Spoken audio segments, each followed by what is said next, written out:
The National Child Traumatic Stress Network is a federally funded collaborative initiative of leading research and clinical institutions integrated with community-level treatment centers. The network's mission is to raise the standard of care and improve access to services for traumatized children, their families, and communities throughout the United States. To learn more, please visit our website at www.nctsnet.org.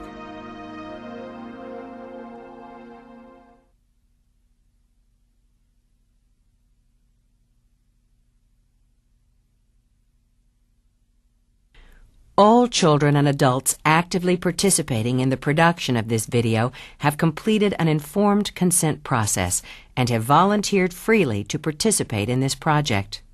Children depicted in this production are either actors or survivors of childhood traumatic grief who have completed and are no longer in active treatment.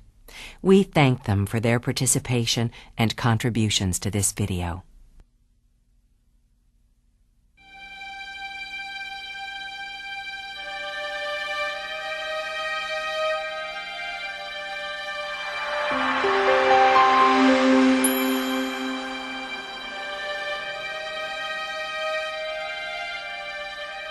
You are looking at the images of fear, helplessness, confusion, and even terror. Feelings that occur when children unexpectedly experience the traumatic death of a loved one.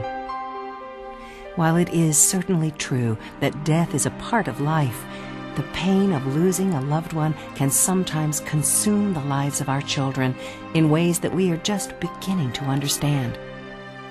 And so, as parents, teachers, and healthcare professionals, as a community, and as a country, we are obligated to help our kids when they need it most. It is our job to reach out, to help our children heal, and to remind them that it's okay to remember.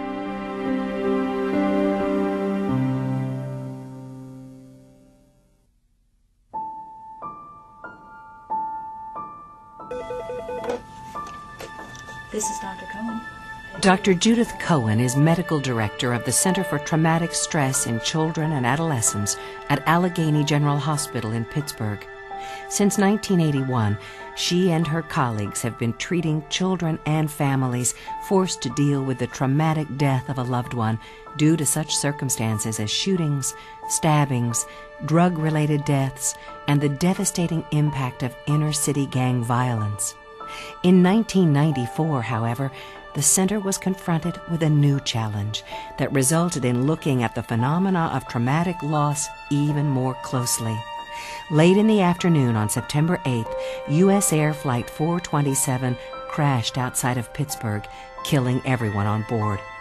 In the weeks and months that followed, Dr. Cohen and her colleagues witnessed firsthand the emotional devastation the tragedy had caused. It was their job to counsel many of the grieving children whose parents unexpectedly died that day. The crash of Flight 427 was the first time that we had a community-level trauma in which large numbers of children lost their parents and other loved ones under very traumatic circumstances. From these children and families, we learned that in circumstances where children experience both trauma and death, that it's very important for us to address both the trauma and loss, grief issues together. This was a turning point for our program because we started to systematically think about how to treat childhood traumatic grief, how to recognize it, and how best to address those problems in children. The tragedy of Flight 427 was an extraordinary occurrence that profoundly affected the work of the team in Pittsburgh. Unfortunately, traumatic events are more widespread than we often realize. Traumatic losses impact children across the country every day as a result of accidental death, community violence, medical trauma, war, natural disasters, motor vehicle accidents, and other unpredictable traumatic events. As our awareness of traumatic grief continues to grow, clinicians and researchers are trying to understand the impact on our nation's children and families and the best ways to help them.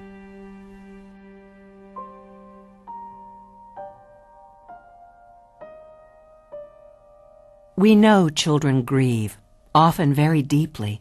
Experts also know that left unaddressed, traumatic grief can interfere with later development and potentially lead to serious emotional, social, and behavioral problems in adolescence or adulthood. Dr. Alicia Lieberman is director of the Child Trauma Research Project at San Francisco General Hospital. She has written and lectured extensively and is a consultant to government agencies and private foundations nationally and abroad. Dr. Lieberman specializes in treating traumatized children ages 5 and under. It's quite common for young children to experience the death of a loved one in the early years, actually much more common than we had originally anticipated. Perhaps most painful of all is when a child loses a parent. It is estimated that 5% of all children in the U.S. experience the death of a parent before the age of 15. Further, at least 60,000 children experience the suicidal death of a relative across our nation each year.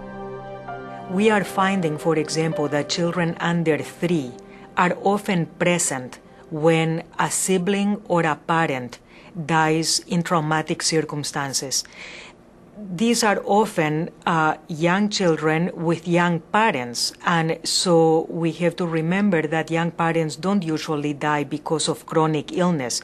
They die because of accidents or because of domestic violence or in community violence. The death of a parent or caregiver is an especially difficult event for a child. Because of the significance of the parent-child relationship, children who lose a parent are likely to face particular challenges. For this reason, it may be especially important to ensure that the child is supported and offered any needed help and intervention for traumatic grief reactions. Children are much more vulnerable to the effects of a traumatic death because particularly when they are dependent on the person who died, at the moment of the death, their tendency is to turn to the caregiver for help, and so the child is left to his own devices, and young children have very undeveloped emotional and cognitive resources to cope with traumatic circumstances. They really need adults to help them cope with their feelings. Because when a child is not developing well, the child can really move from a healthy developmental trajectory to a self-defeating trajectory with long-term consequences into adulthood. In some cases, when children experience traumatic grief reactions and do not receive appropriate help or treatment, they can develop more serious problems that can impact their development and relationships throughout their lives.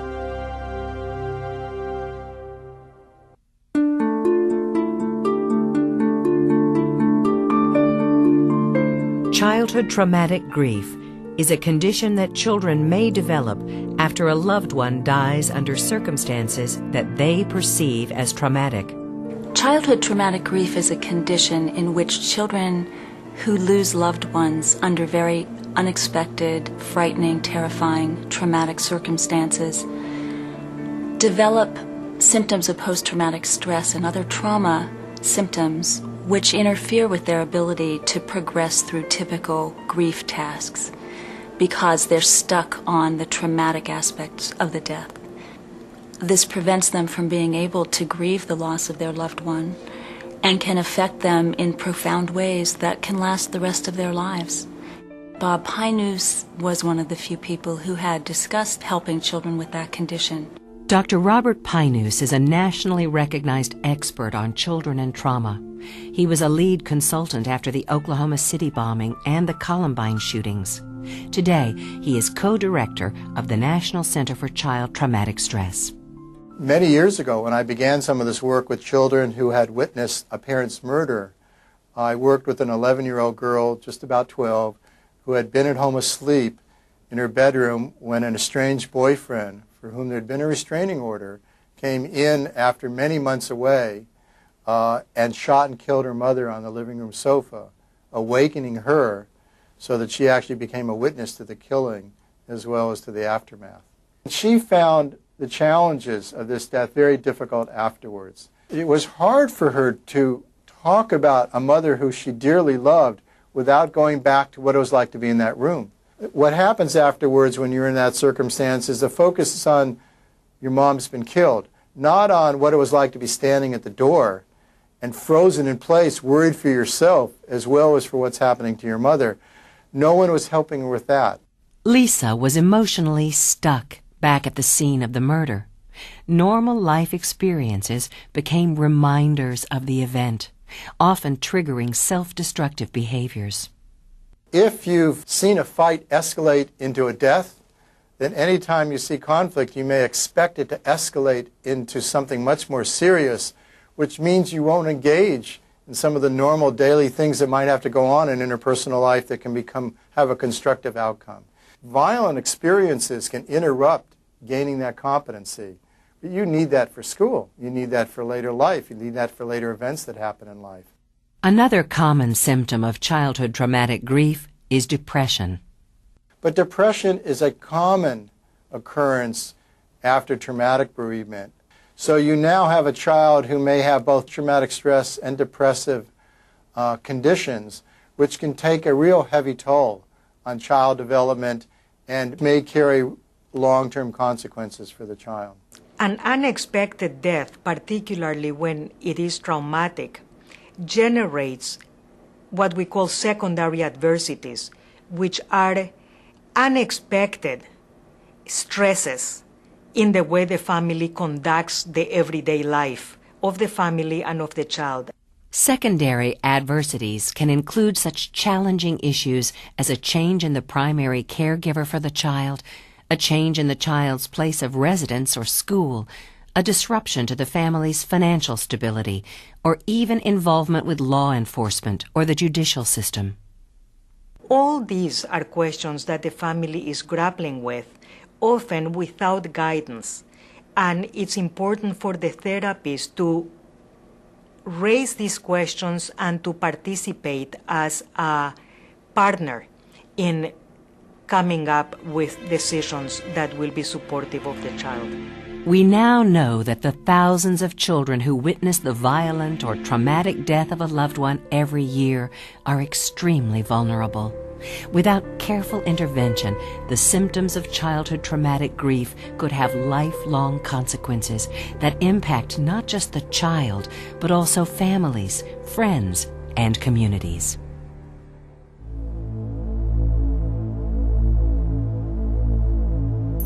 How can children become unstuck from dwelling on the traumatic circumstances of the death?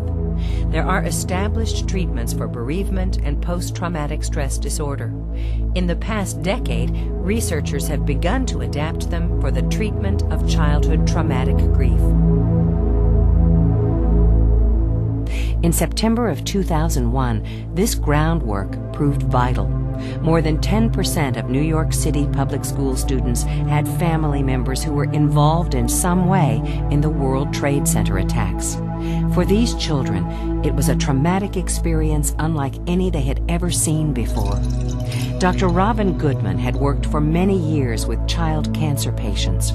Following the attack on the World Trade Center, she collaborated with an expert in trauma, Dr. Alyssa Brown, to develop a clinical and research program for bereaved children and families of the 9/11 disaster. Their work was based on previous research done by colleagues in Pittsburgh and the National Child Traumatic Stress Network. The tragedy provided an opportunity to apply the best research to real-world problems.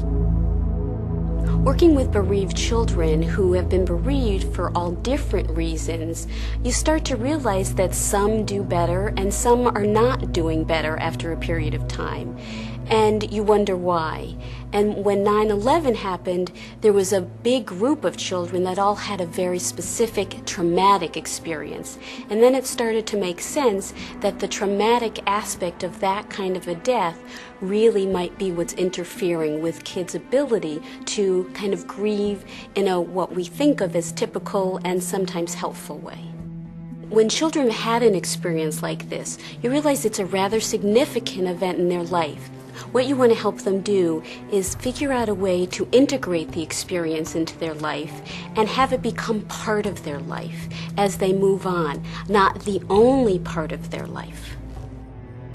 Working with children bereaved by 9/11, you really got to see this kind of a condition where there were constant reminders in the media, there were street namings, there were TV shows, there were books, and those prompted and triggered all sorts of reactions in kids and their parents.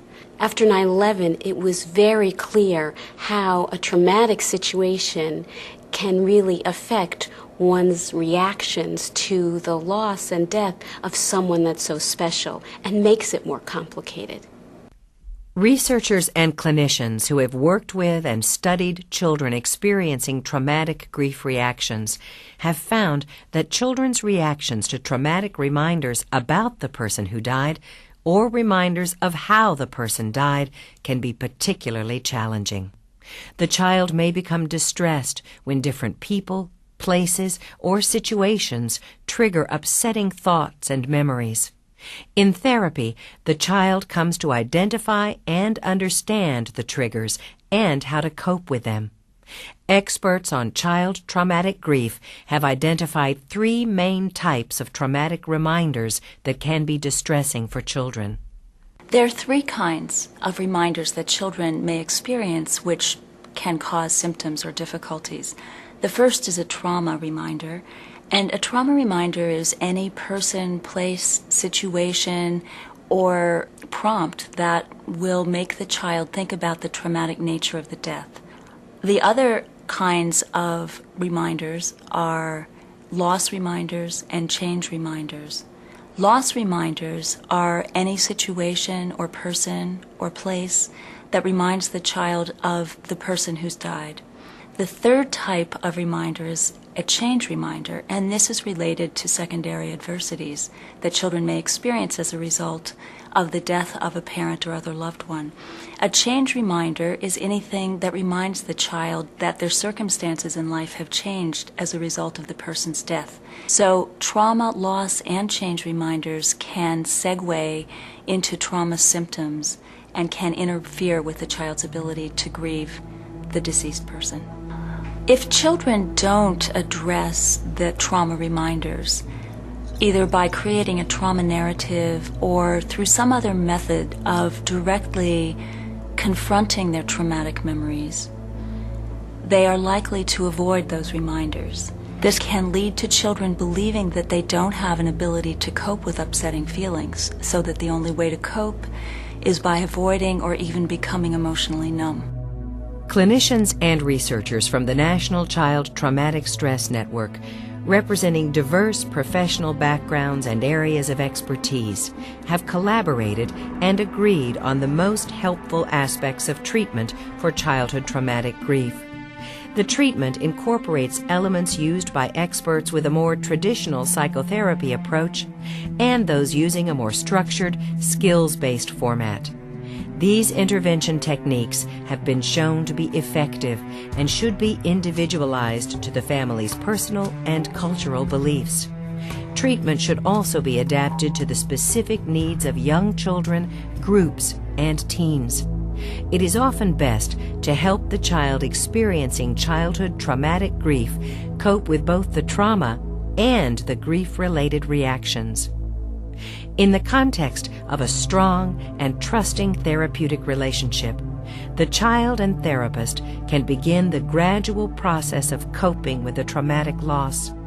One way this is done is by first helping the child and parent learn specific skills for managing distressing thoughts, feelings, and behaviors, such as their worries, guilt, nightmares, or avoidance.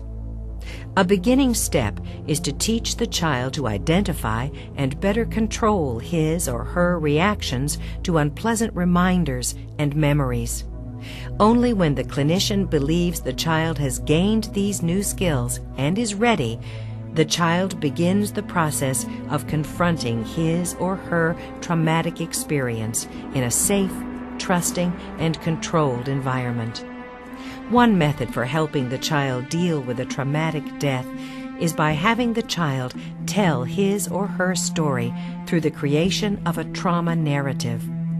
A trauma narrative can be told in words, drawings, or other creative activities appropriate to the child's interest and developmental level. Completing the narrative can help reduce traumatic grief reactions and allows the child to better engage in healthy activities focused on more positive memories. Lauren entered therapy after witnessing the death of her young sister. After a gradual process where Lauren's therapist worked with her to identify and cope with distressing traumatic reminders and memories, Lauren was ready to address what happened to her sister. Lauren worked closely with her therapist to describe her painful experience in the form of a trauma narrative. What follows is an example of how a trauma narrative was utilized as part of a successful treatment experience. The narrative of Lauren's memories is told in her own words and drawings.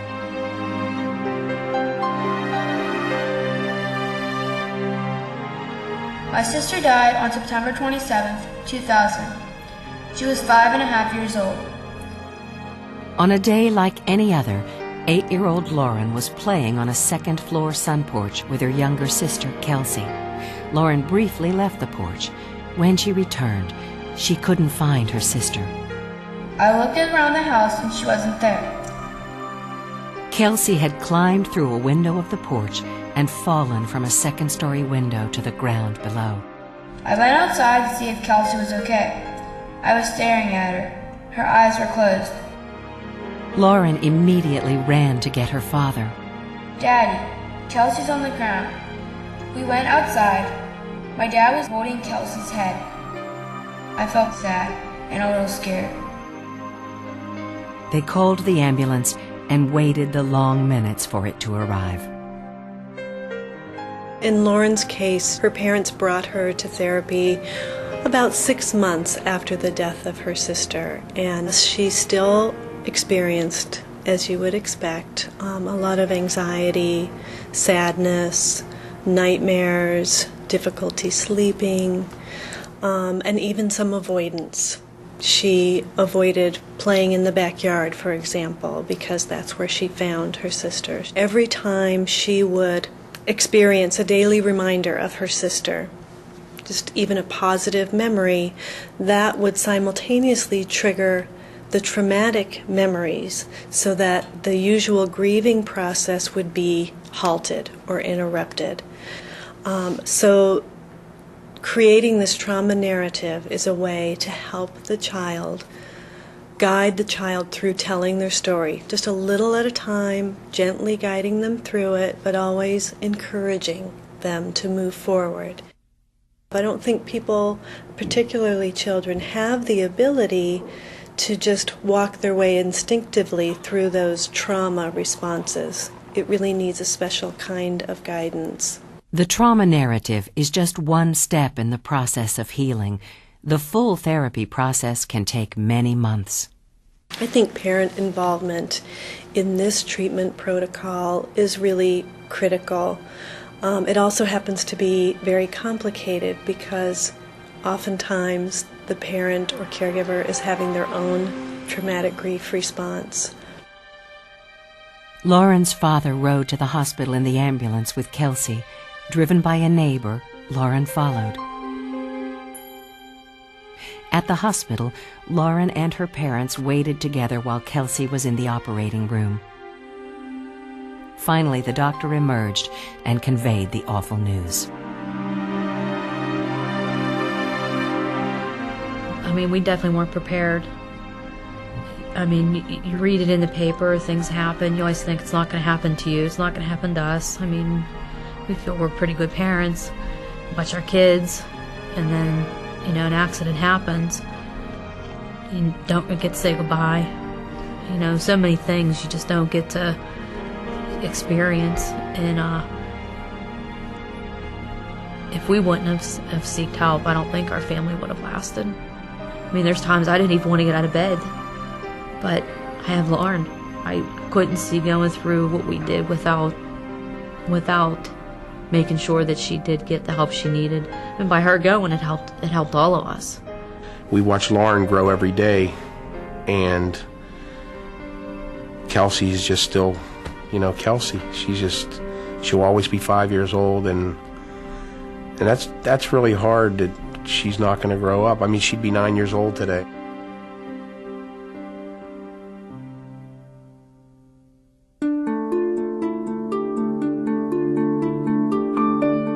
Another important thing we know about kids in this situation is you can't always tell by looking.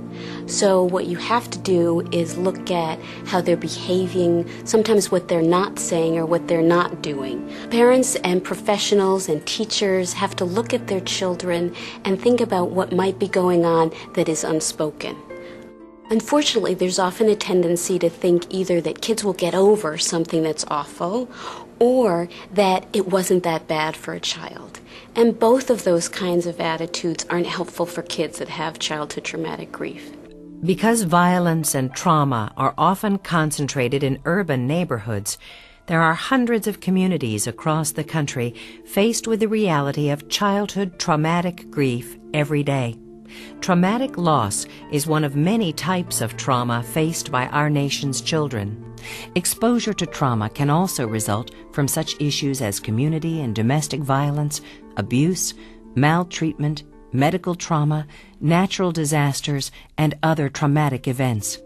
The problem of child traumatic stress is so prevalent that the U.S. federal government decided to take action and form the National Child Traumatic Stress Network. The network was established in 2001 through a congressional initiative and is administered by the U.S. Department of Health and Human Services, Substance Abuse and Mental Health Services Administration. It spans the nation and includes the expertise of leading universities, hospitals, and community treatment centers. The National Child Traumatic Stress Network allows experts such as Drs. Cohen, Goodman, Lieberman, and Pinus to collaborate effectively in establishing standardized treatments for childhood traumatic grief and other forms of child traumatic stress. The network's mission is to raise the standard of care and improve access to services for traumatized children and families across our nation. The National Child Traumatic Stress Network is a very unique federal legislation. It's unique in a number of different ways. First of all, it's a very large child mental health initiative addressing a population of children and families that often has not gotten much attention within our society. We know that very few children who have these kinds of experiences are getting care right now. We have some preliminary evidence that the kinds of treatment we're discussing are effective in decreasing not only children's traumatic grief, but also their post-traumatic stress disorder symptoms, their depression, their anxiety, their behavior problems, and we also have some information that suggests that parents who participate in this treatment also resolve their own post-traumatic stress disorder and depressive symptoms. Through efforts of the National Child Traumatic Stress Network, we are beginning to make great strides in the treatment of child traumatic stress reactions, such as child traumatic grief. We know that every child is unique, and each responds differently based on culture, developmental level, and other variables. But in the end, they all have one thing in common. They are suffering and need our help.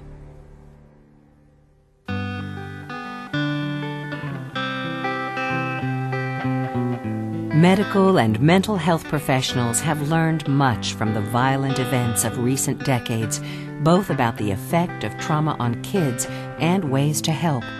As the word spreads, fewer and fewer kids and families will suffer. We hope that for children with traumatic grief, once they've completed treatment, although the traumatic loss will always be a sad memory, it will be something that hopefully will make them stronger, that they can grow from, and particularly we hope that they will see it as only one event in their lives rather than making their central identity one of a victim. children are having to deal with very adult-sized problems these days in terms of violence and trauma and death. And it really takes the adults to show these kids where they can get help and that it's okay to get help. Because kids really depend on the grown-ups to take care of them and do the right thing. More than just the facts of the death, what truly it's like to be under those circumstances. But to allow yourself to get into that world. It's not an easy world to get into. It's one that all of us would rather not be happening to anyone. But we've learned to not only to legitimize and understand, but to appreciate the complexity of those experiences and the ways in which being helped with the reminders of trauma and the loss reminders, how children come out on the other side, so that they come out with extremely constructive views about how they'd like to make the world better. Lauren and her parents successfully completed therapy. While the memory of Kelsey's death will always be with them, as a family, they have made this experience into a positive part of their lives. Now in a position to help others struggling with similar problems, Lauren and her parents were pleased to share their story for the making of this video. In fact, the song you are listening to was written by Lauren's father in honor of Kelsey. I think of you, I think of you. Amidst the problems of today's society, a vision is emerging. While we will never be able to completely eliminate the suffering in our children's lives, every day we are learning that there are ways to help.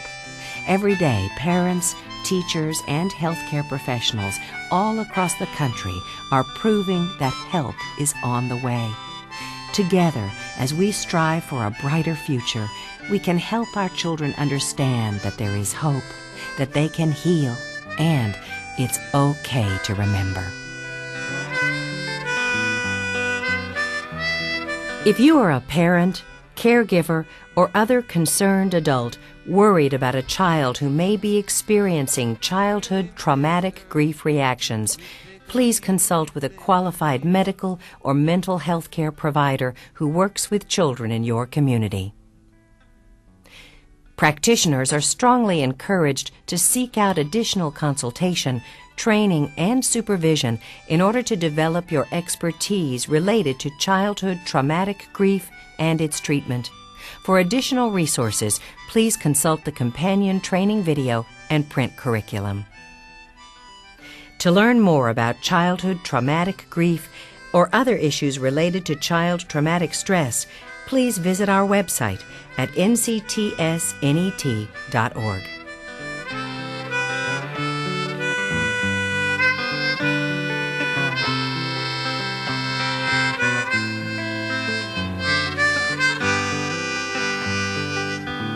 Think of how much you like your mother. Very loving and caring, you were like no other. I think of you before I go to sleep, and thank God it's the end of the day and the last I'll weep. Think of how much you were like your mother, very caring and loving like no other. Think of you, I think of you. I do.